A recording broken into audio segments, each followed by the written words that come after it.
Good afternoon, everyone. It's David Schlotthauer here in the home weather office on this first day of February, on this Thursday, 2024. In today's detailed weather forecast, we have a lot to talk about because there is a potential for some significant catastrophic flooding for portions of California for Sunday, Monday, and Tuesday next week, followed by another storm system for the deep south that could bring more heavy rainfall and flood potential. So this active weather pattern is going to continue for much of next week, and that's why we're here making a video today. So with that being said, let's get started and talk about the West first, because on Sunday, Monday, and Tuesday, we are talking about some serious flooding, strong winds that could really cause a lot of problems, and the potential for debris flows and more landslides. I'm not joking when I say that, folks. And we're also looking at some very heavy snowfall for the West, for the Sierras especially.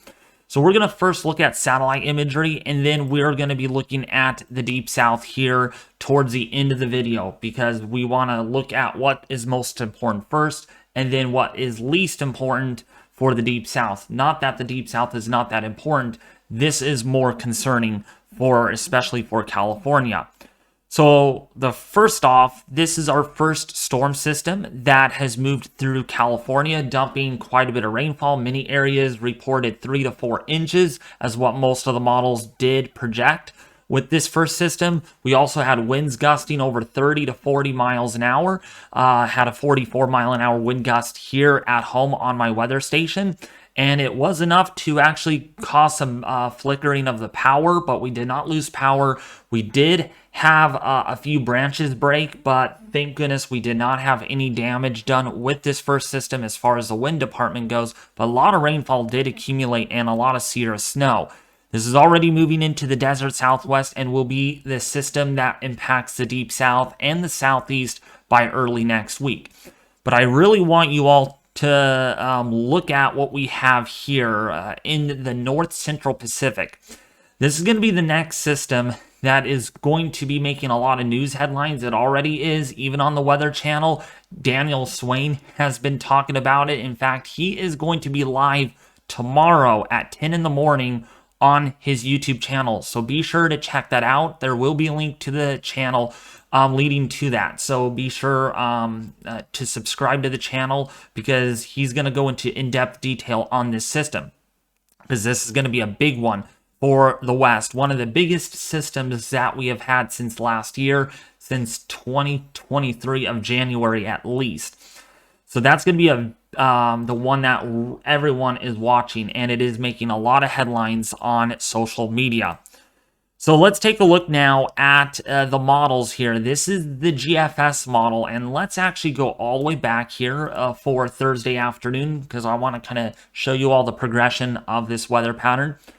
So for this afternoon, we can see again much of Southern California, the Intermountain West, likely to get more rainfall, more additional snow for the mountains of the Sierra, because we have some convective type snow showers that are going to be moving through in between these two storms. So today and tomorrow look to be more active days in the weather department here, with thunderstorms. Some of them could produce funnel clouds, some small hail, and some very strong wind gusts and torrential downpours perhaps.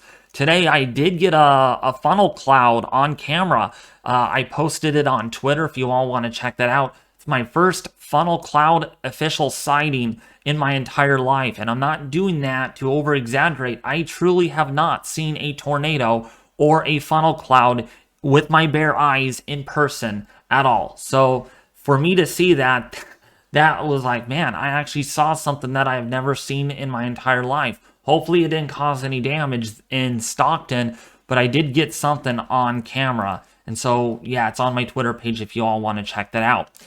But we might see more of that tomorrow too, because we have more storms expected for Friday afternoon, because we have this cold, unstable air mass in place over the west. And that's going to keep the convective showers going, with more snow for the Four Corners.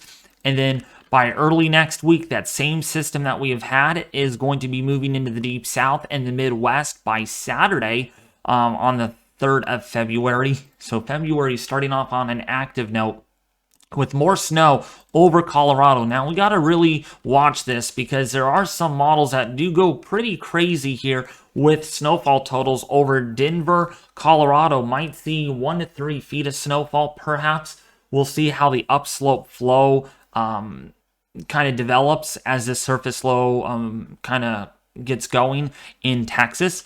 But otherwise, we're looking at just some general snow and some heavy rainfall for like Louisiana, Mississippi, Alabama, and Georgia. But I really want you all to focus on, now that we talked about that system, we're going to kind of focus more on the West here.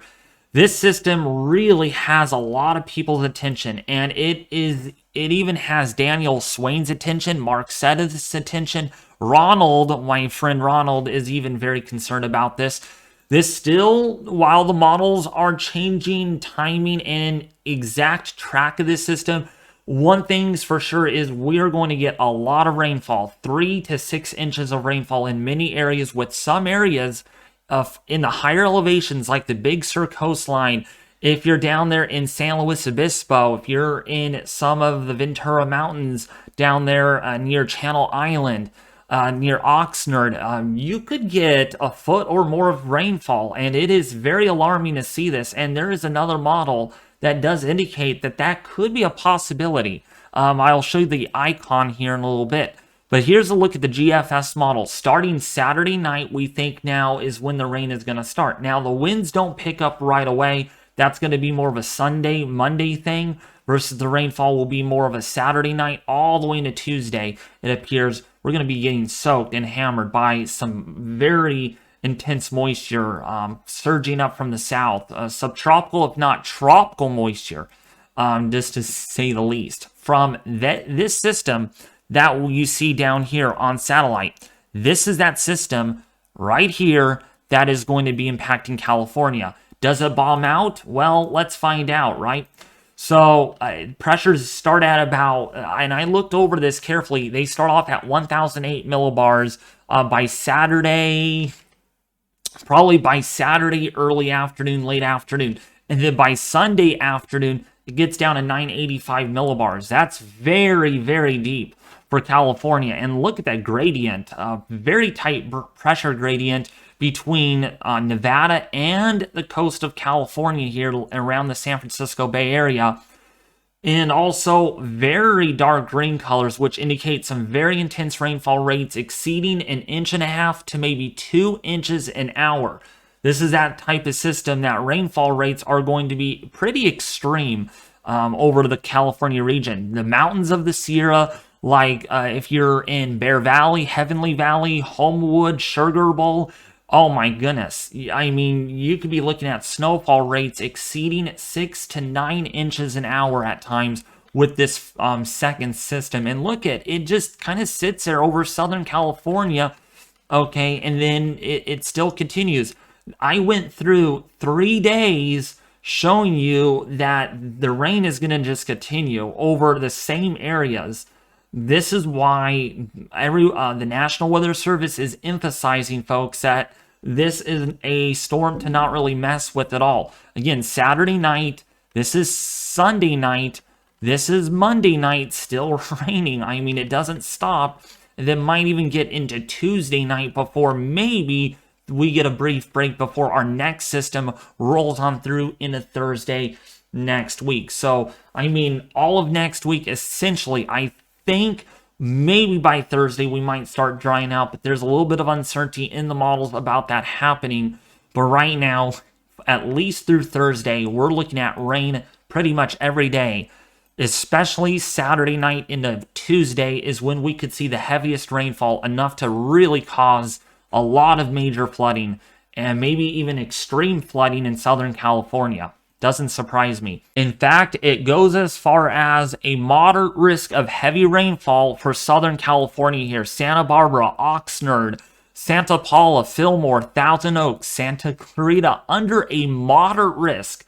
This is probably going to get upgraded to a high risk for heavy rainfall in days to come. This is a day 4 outlook, folks. This is day 4. not day 1, day 2, or day 3. So there is pretty good confidence right now that this area of LA County is going to really get pounded pretty hard. Even the San Francisco Bay Area, even my area, under a marginal risk for heavy rainfall. Santa Rosa, San Francisco, San Jose, Soledad, down here in the Big Sur, Point Sur area, the Santa Cruz Mountains, really getting pelted.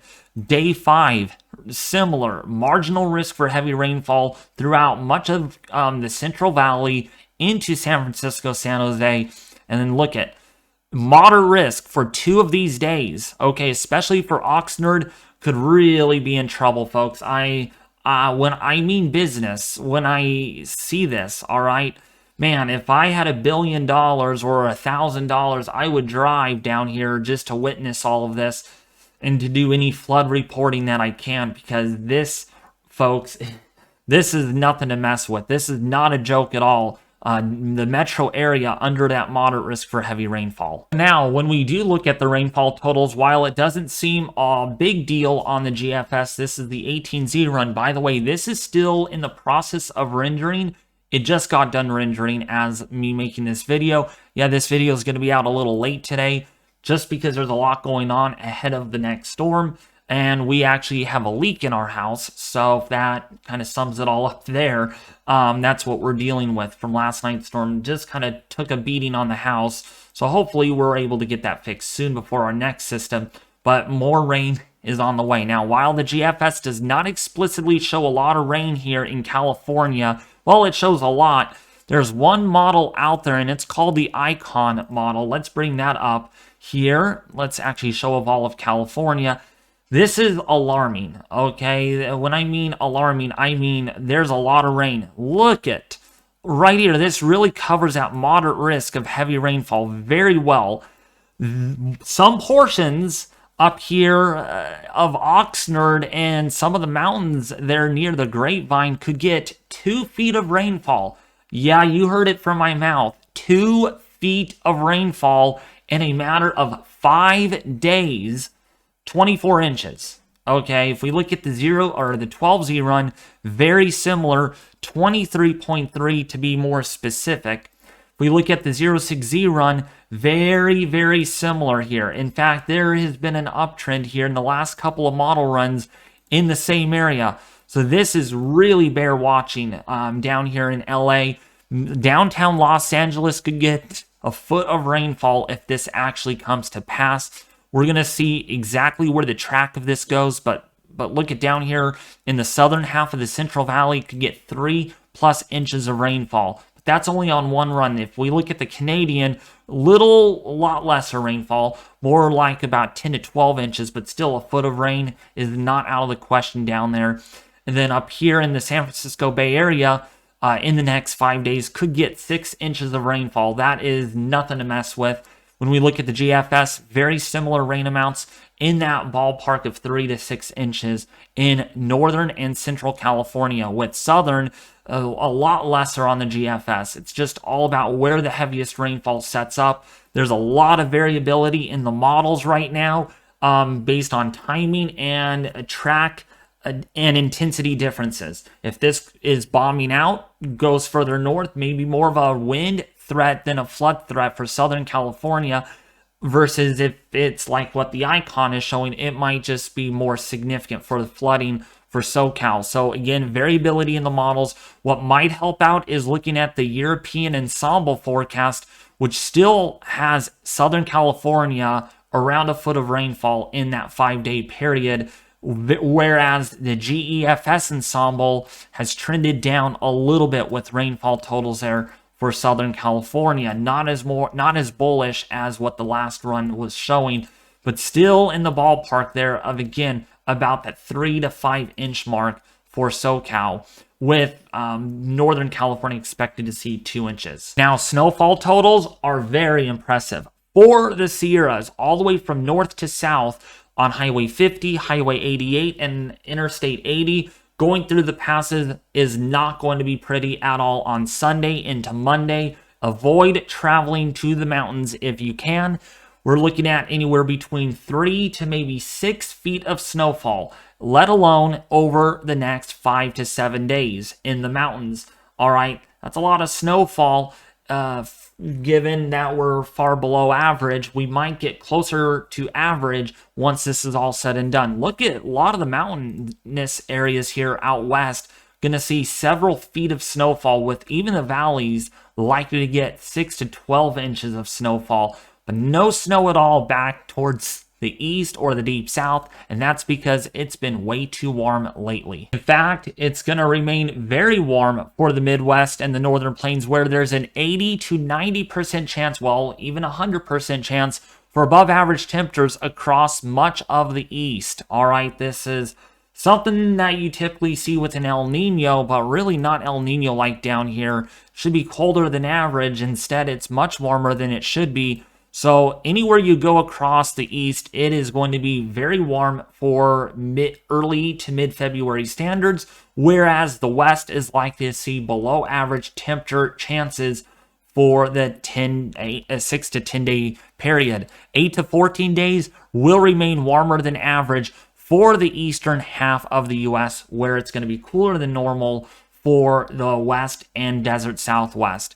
Precipitation chances will remain above average for the Four Corners for California over perhaps the next 14 days. So I really don't see much in the way of dry weather coming, at least for the next 8 days or so, maybe even longer than that. We'll have to just wait and see what models indicate later on in the period, but gonna really be a tough week to get through, folks, and I sure hope and pray that you guys have sandbags, that you all are prepared. If you're in a flood-prone area, please get to higher ground. If you do experience flooding, report it immediately to the National Weather Service. And also, if you do encounter flooded waters, turn around, don't drown. Flood waters are nature's #1 killer. Do not be in the way of flowing water. A foot of water is enough to sweep a car off the road easily. And this could include small creeks, streams, rivers, as well as street flooding and urban flooding this weekend. All right, I want to make sure you guys are ready for what's to come, because of the magnitude of this event, I will be doing a live stream and discussion on this tomorrow. That's going to do it with this video, folks. I sure hope you liked it. If you did, please share, like, and subscribe, and I will have more details on this for the West in tomorrow's update, a live broadcast version of this, okay, starting at about 1 or 2 in the afternoon.